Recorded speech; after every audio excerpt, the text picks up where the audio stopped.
Assalamualaikum warahmatullahi wabarakatuh. Salam sejahtera bagi kita semua. Perkenalkan, saya dari Universitas Jambi atas nama Stefanus Adi Pratama, NIM C1 P020028 dan kelas manajemen R003 di Fakultas Ekonomi dan Bisnis, mata kuliah manajemen keuangan, dan dosen pengamun Dr.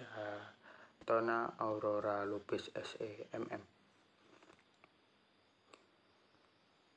Oke, saya di sini akan menjelaskan tentang fungsi dan peran manajemen keuangan.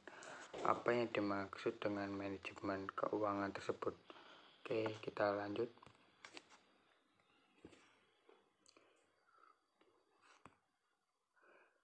Yang pertama itu adalah definisi keuangan. Satu definisi keuangan itu ada beberapa menurut para ahli. Yang pertama, teori dari Solomon, manajemen keuangan adalah bagian menentukan cara yang efektif dalam menggunakan dan modal untuk dijadikan sumber daya ekonomi, di mana Solomon ini menjelaskan sebagai keuangan itu adalah sebagai modal kita mencari sumber untuk kehidupan kita sehari-hari, atau sumber modal untuk menjalani kehidupan sehari-hari. Oke, next. Yang pertama itu Howard dan Upton tentang manajemen keuangan, yaitu bagian menerapkan prinsip-prinsip umum manajerial dalam pengembalian keputusan keuangan. Oke. Weston dan Bixham memiliki pendapat bahwa manajemen keuangan adalah tentang pengambilan keputusan keuangan serta menyelaraskan tujuan individual dalam perusahaan. Kita lanjut.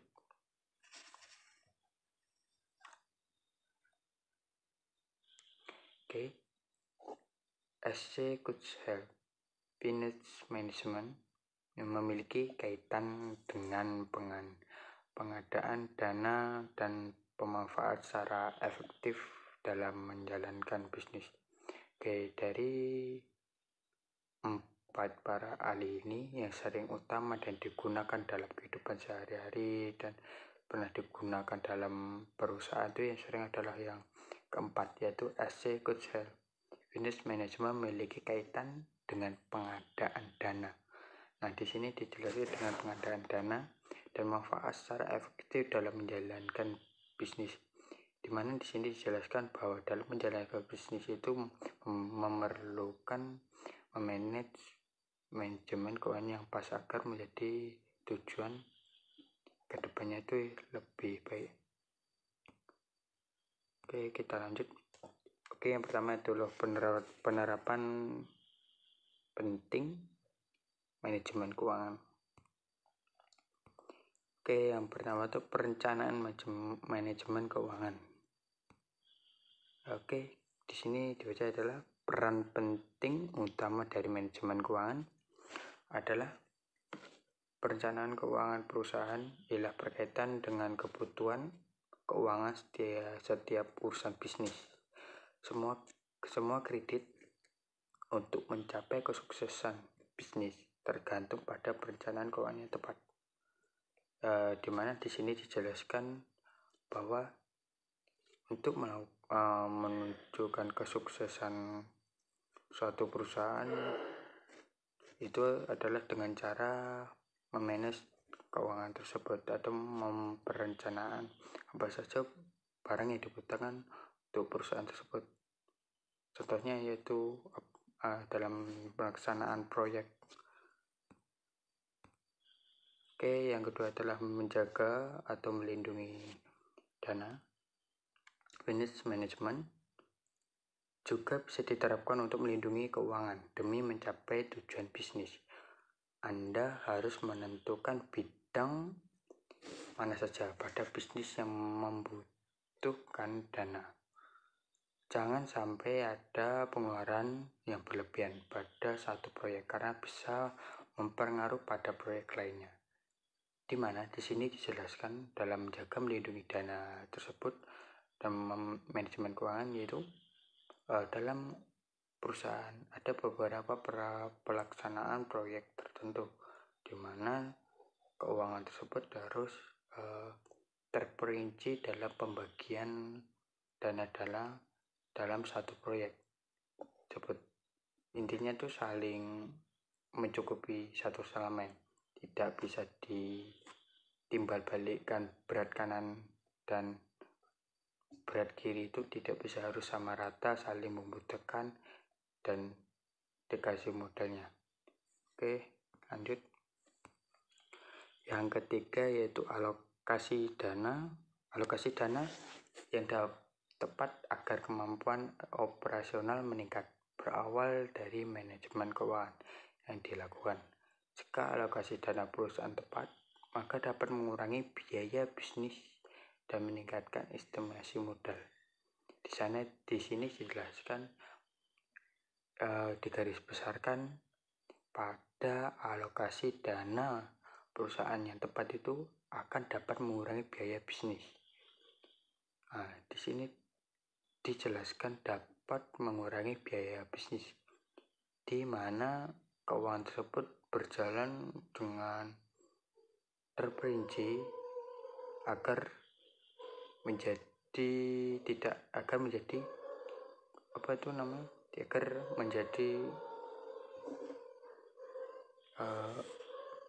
keuangan itu terperinci. Dan contohnya ini, meningkatkan estimasi modal. Nah, itu salah satu yang disebut dengan alokasi dana. Oke, next. Peluang investasi.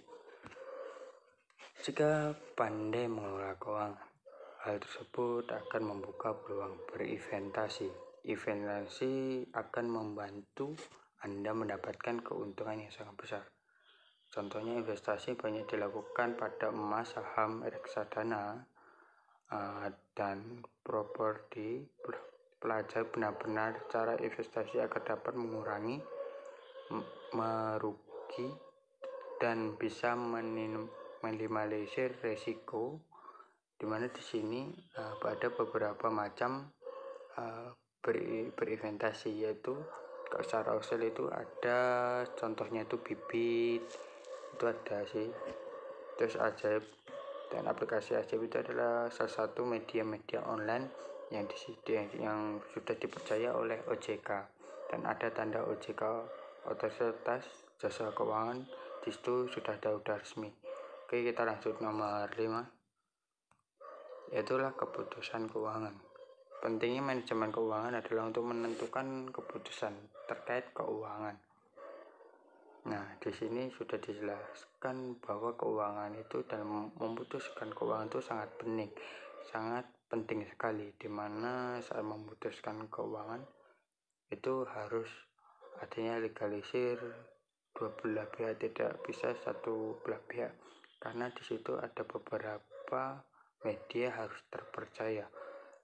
Oke, tidak akan bisa terkait kembali keputusan keuangan ini dipengaruhi pada seluruh operasi bisnis, maka dari itu haruslah berhati-hati sebelum diputuskan tersebut. Oke, di sini jelaskan bahwa keputusan keuangan itu contohnya itu sangat penting dalam mengoperasikan bisnis. Bisnis dan perusahaan itu juga dilakukan dalam kehidupan sehari-hari kita. Oke, kita lanjut. Yang kedua adalah fungsi manajemen keuangan. Fungsi likuiditas. Setiap manajer keuangan memiliki tugas untuk mengumpulkan dana dari berbagai sumber untuk perusahaan dan memperkirakan arus kas.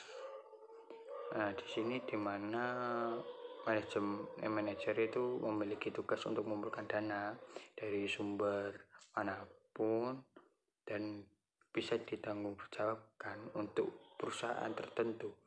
Oke, perusahaan harus tahu perhitungan sumber dana dan kas masuk dan clean untuk digunakan pembayaran pemasukan dan pemberian pinjaman. Oke, lanjut nomor 2. Estimasi kebutuhan modal.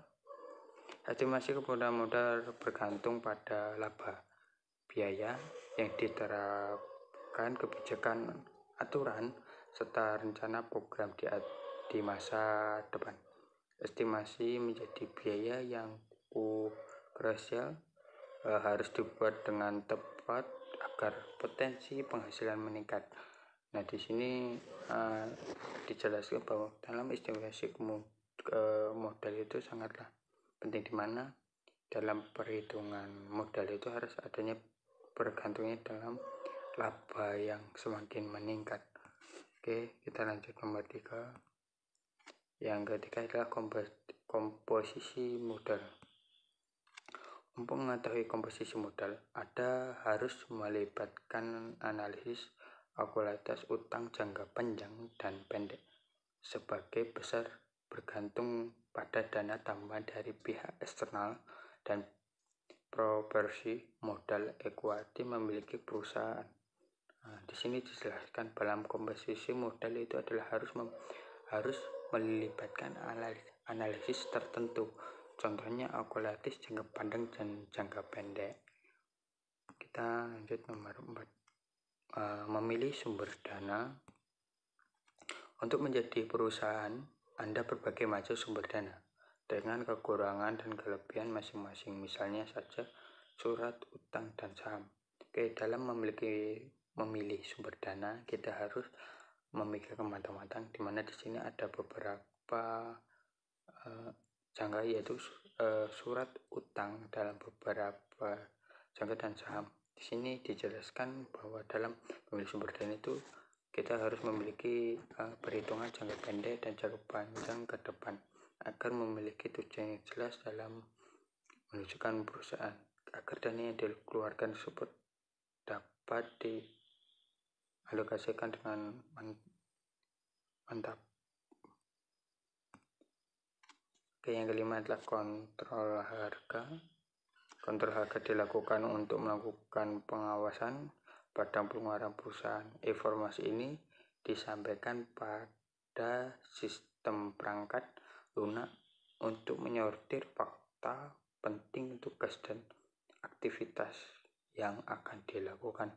Di sini dijelaskan dalam kontrol harga dilakukan itu agar untuk pengawasan dan pengeluaran perusahaan itu sangat diperjelas. Informasi ini disimpan bisa disimpan pada perangkat lunak. Contohnya bisa dilakukan pada komputer, HP. Sekarang ada beberapa banyak gambaran, yaitu internet. Itu bisa dilakukan untuk mengontrol harga pasaran dalam jangka segi banyak. Pada sistem perangkat lunak itu menyoroti fakta pada tugasnya masing-masing. Itu tidak bisa dibohongi atau dibohongi itu agar tidak bisa, di mana dalam alat mesin tersebut itu tergantung pada pembuatnya dan pengontrolnya tertentu, dan aktifnya akan dilakukan pengecekan biasanya itu dalam setiap selama 6 bulan sekali pengecekan. Nah, kontrol harga dilakukan ini agar pengawas itu sangat mudah dilakukan dengan sistem perangkat lunak tersebut. Oke, sekian dari video saya. Jika ada tutur kata yang saya salah, saya minta maaf yang sebesar-besarnya. Semoga dengan adanya video ini dapat menambah wawasan dan pengetahuan teman-teman. Atas perhatian sekali lagi terima kasih. Oke, dari saya salam sukses.